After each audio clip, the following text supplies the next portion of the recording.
Aku baru saja menyelesaikan pekerjaan sore itu. Akan tetapi, tiba-tiba saja bos memanggilku untuk datang ke kantornya. Sisa jam yang bisa kugunakan untuk istirahat itu harus terbuang begitu saja. Tapi tak apa, mungkin saja bos sedang ingin memberiku bonus. Sesampainya di sana, aku mengetuk pintu. "Permisi, ini bagus," kataku. Tak lama, bosku menyambutku dan segera menyuruhku masuk. Sebelumnya aku belum pernah memasuki kantor milik bosku ini. Namun, aku pernah mendengar rumor kalau di pojok ruangannya selalu ada dupa yang dinyalakan. Saat aku masuk, ternyata desas-desus itu benar. Bau dupa semerbak menghinggapi hidungku. Tak hanya dupa, aku pun sempat melihat ada semacam sesajen yang diletakkan di sebelah dupa. Tak ingin berprasangka buruk, aku lalu duduk. "Gus, setelah ini kamu ikut saya ke rumah ya. Ada barang yang harus diangkut ke pabrik besok. Pak Burhan sedang cuti, jadi butuh tambahan orang untuk mengangkut barang-barangnya," kata Pak Bos. "Baik Pak," balasku sopan untuk menunjukkan sikap pegawai yang baik. Aku lalu menunggu Pak Bos untuk menandatangani beberapa berkas untuk beberapa saat. Setelah selesai, aku langsung membututinya dari belakang untuk menuju mobil. Saat aku menaiki kursi penumpang, entah kenapa bau yang ada di ruangannya tadi sama persis dengan bau yang ada di mobil. Sebegitu enaknya kah bau dupa sampai harus ditaruh dalam mobil? Batinku. Meski kali ini baunya tidak terlalu menyengat, tapi tetap saja bau itu sedikit membuatku tak nyaman. Pak Bos menginjak pedal gas dan aku pun hanya terdiam sepanjang perjalanan, begitu pula Pak Bos. Setelah kurang lebih 1 jam perjalanan, akhirnya kami sampai di rumah Pak Bos. Rumah itu besar, tingkat 2, dan kelihatannya mewah.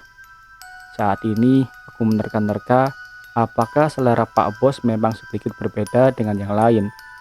Pasalnya, rumah besar tersebut tidak dilengkapi dengan penerangan yang memadai, melainkan hanya diberi lampu yang redup. Seruhan Pak Bos kemudian membuyarkan lamunanku. "Gus, ayo sini, masuk," katanya. Aku lalu mengikutinya dari belakang.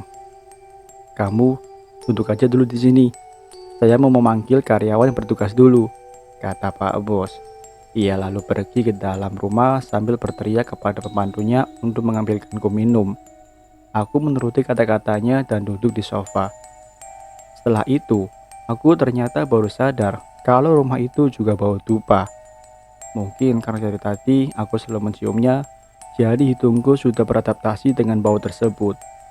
Atau bisa jadi bau dupa dari kantor Pak Bos dan mobilnya tadi masih membekas di hidung sehingga aku masih menciumnya sampai sekarang.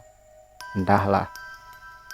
Saat aku menunggu, aku bertemu seorang anak perempuan yang dibawa pembantu Pak Bos setelah memberikanku minum. Kelihatannya sih anak Pak Bos. Namun anehnya, anak itu tidak seperti anak normal.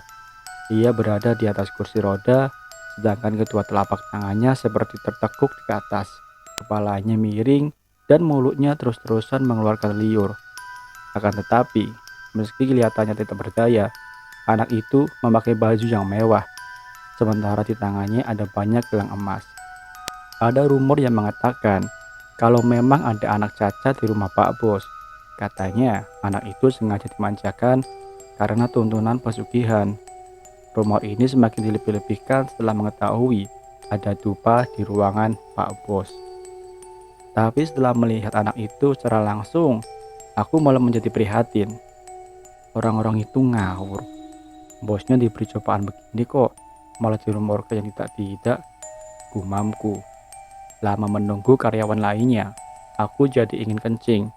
Sementara itu, Pak Bos juga tak kunjung menemuiku di ruang tamu. Aku lalu memutuskan bertanya letak kamar mandi kepada pengasuh anak itu. "Lurus saja, setelah itu belok kanan. Ada pintu di sebelah dapur. Nah, itu kamar mandinya, Mas," katanya seperti itu. Aku lalu buru-buru menuju kamar mandi karena sudah tak tahan.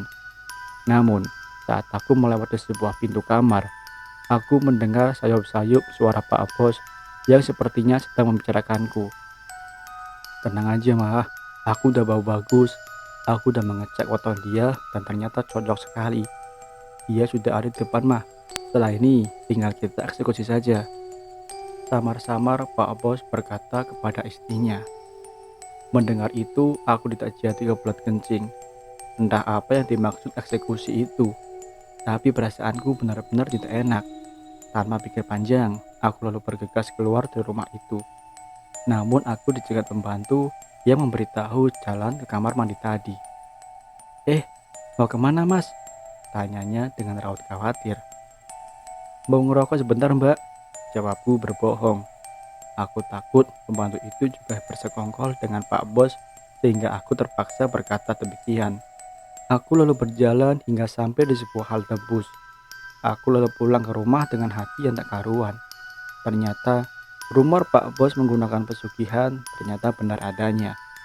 Sejak saat itu, aku langsung mengundurkan diri dari kantor tanpa meminta persetujuan Pak Bos. Aku tidak ingin diincar sebagai tumbalnya lagi.